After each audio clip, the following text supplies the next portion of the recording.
Today we are going to take you through a complete installation of a 700R4 transmission and a torque converter. Here is our test car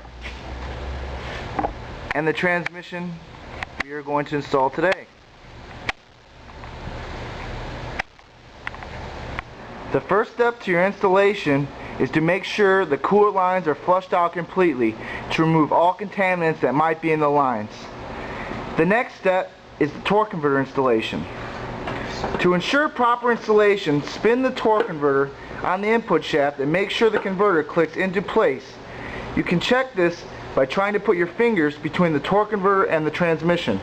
You should not be able to put your hand in between. Warning: if the torque converter is not installed properly, you will blow the pump. The next step is to install the transmission to the engine block.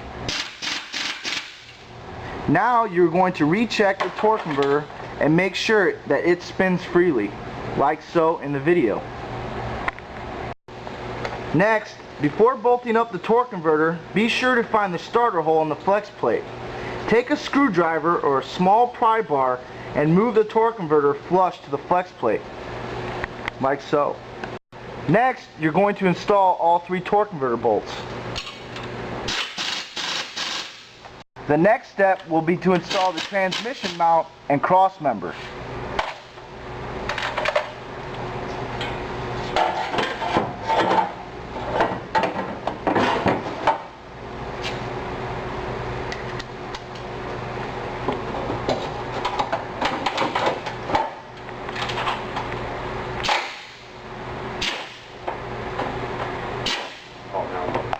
The next step is to install the drive shaft.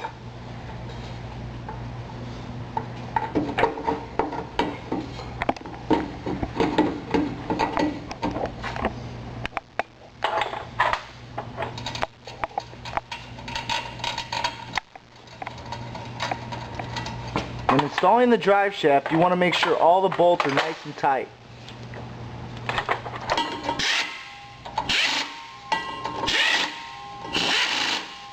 Now that you're done installing the drive shaft, you want to go through the complete transmission and make sure all your bolting is done correctly.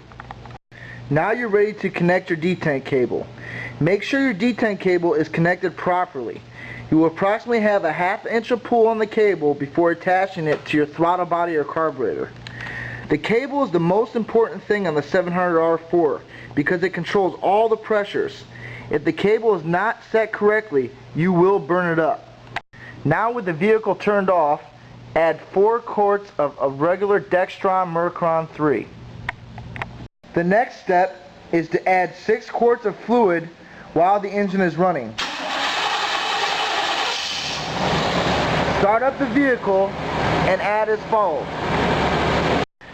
Once all the fluid is in, get in the vehicle and go from reverse to drive.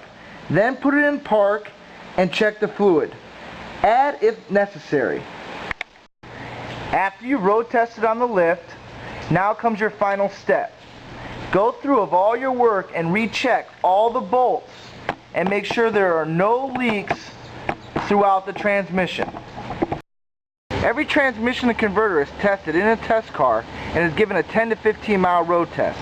We make sure that every transmission works properly before being shipped out to you, the customer. We make sure all 4 gears engage properly. We test the firmness of the shift kit. We make sure that the converter stalls correctly. We can also make sure there's no sounds and no leaks. The road test ensures that every transmission works perfect the first time. Now we're about to go on to a road test with a new transmission. As you can see, all our transmissions are bolted up, and you can actually hear if there are any sounds or see if there are any leaks coming from the transmission.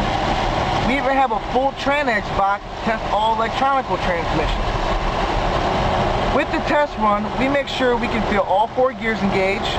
We test the passing gear and make sure the lockup comes on. The road test defeats human error and guarantees perfection.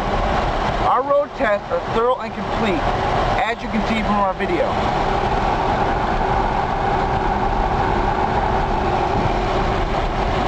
Any shop that does not do a road test on their transmissions is just not right.